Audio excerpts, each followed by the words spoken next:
Bayan, gising na ba kayo? Ngayon pag-usapan natin itong si Harry Roque na ngayon ay nasa Netherlands dahil meron siyang pending applications for asylum. Ano ba ang ibig sabihin ng asylum? Ang asylum ay isang proteksyon na ibinibigay ng isang bansa sa sinuman na umalis ng kanyang bansa dahil siya ay biktima ng political persecution. Ano ba ang ibig sabihin ng political persecution? Ang ibig sabihin ng political persecution ay ito ay isang act ng gobyerno of oppressing or suppressing the right of a person on the basis of his political belief. Ika nga, sa Tagalog, ito'y isang paghaharas, pananakot, paggugulo ng gobyerno sa isang tao dahil sa kanyang political na paniniwala. Isang paniniwala na nagko-contradict o hindi tumutugma doon sa posisyon ng gobyerno. Ika nga, kritiko ko ha. Ngayon, itong mga bagay na ito, these are the things that Harry Roque is trying to portray in his application for asylum. Ngayon ang tanong ganito, totoo bang biktima si Harry Roque ng political persecution under Marcos government? Hindi po. Sa aking paniniwala, hindi po siya biktima ng political persecution. Ngayon, alamin natin yung mga nakaraan to see the whole picture kung bakit ko nasabi na hindi siya biktima ng political persecution. Alam niyo si Harry Roque, kilalang human rights lawyer nung araw. Kilala siya na aktibo na kritiko ni Duterte. In fact, tinawag ng si Duterte ay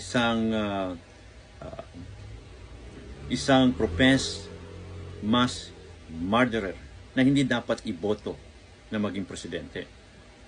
Yan si Roque nung araw. Well-respected professor at the University of the Philippines and well-respected activist. Pero ngayon, simula siya nung na-appoint bilang spokesman ni newly elected President Duterte nung araw, nagbago ang mundo. Ganun talaga ang swapang sa kapangyarihan, marunong o talagang willing ibenta ang prinsipyo dahil lamang sa kapangyarihan. Yan ang ginawa ni Roque. Ibinenta niya ang kanyang prinsipyo.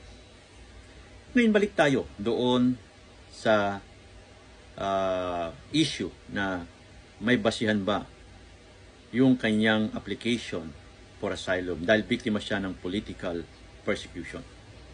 Hindi po siya biktima ng persecution. Bakit kamo? Sapagkat unang-una,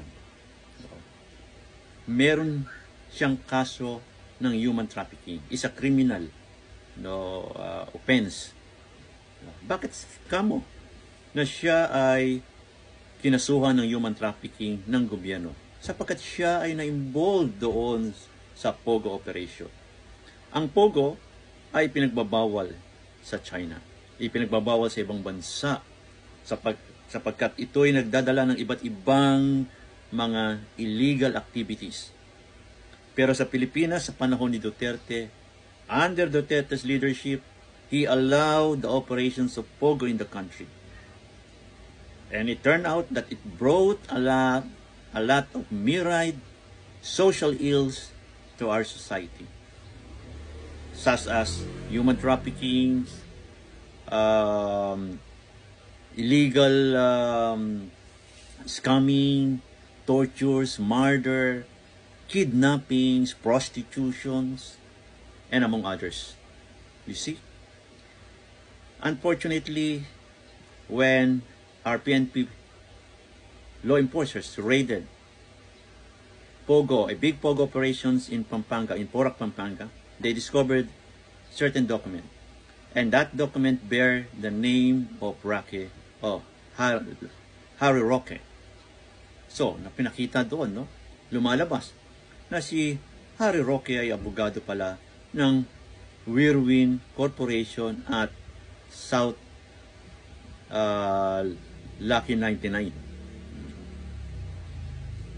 So, itong dalawang company, no, may kinalaman ito sa Pogo. Itong Lucky South 99 ang nagmamay-ari ng nag-ooperate na malaking Pogo dyan sa Port Pampanga, na kung saan na-discover na mayroong mga illegal activities katulad ng torture, murders, no, yung tinatawag nating human traffickings, no, ng mga foreigners nagtatrabaho doon, no, Chinese, Malaysian, no, na-discover nila, no, na persang pinagtatrabaho ng walang bayad at, no, para makabayad, no, sa mga ginastos nitong mga operators nito ay humihingi ng ransom, kinikidnap nila.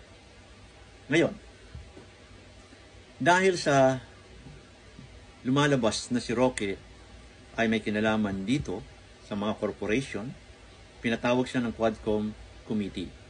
During the hearings, Roque admitted that he was indeed the lawyer of these companies. He represented the Lucky South 99 as a lawyer. Ngayon, napansin din ng Quadcom Committee na tumaas itong salary o itong assets ni Roque.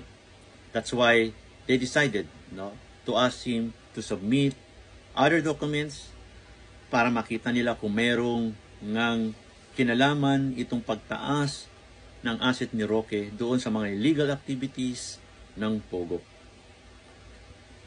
Unfortunately, instead of explaining and submitting the documents as he promised, he decided to plead the country and sought refuge in The Hague. He applied for asylum. Ngayon, alam nyo, no, imbis na nagpaliwanag siya, tumakas siya sa batas. Meron siyang pending case. Binibigyan siya ng pagkakataon ng Quadcom Committee to explain his side. No, pero he refused. At dahil dito, no, napilitan, sampahan siya ng kaso ng human trafficking. Ito nga, just a few days ago, the court issued a warrant of arrest, no, to bring him to the jurisdictions of the local court to face the trial. Ngayon ang tanong, no, it takes time bago madala siya rito sa Pilipinas. Alam nyo, no, I've been in the Hague, Netherlands for more than 10 years. And during my stay in the Netherlands, I've been very active in the migrants' human rights movement. And I befriended a lot of refugees, a lot of people who applied for asylum. Most of them actually came from Africa and the Middle East. At I learned many things about them, no? About their experiences and their applications. Yung application na yan, it takes time bago maprubahan dahil napakarami ang nag-apply. There are thousands and thousands who are applying for asylum in the Netherlands. But once na ikaw ay na-interview o ikaw ay nag-undergo ng series of interview, within 3 months, meron ng decision ang Dutch government kung dapat kanilang tanggapin o hindi. Okay. The burden of proof is in the hands of the applicant.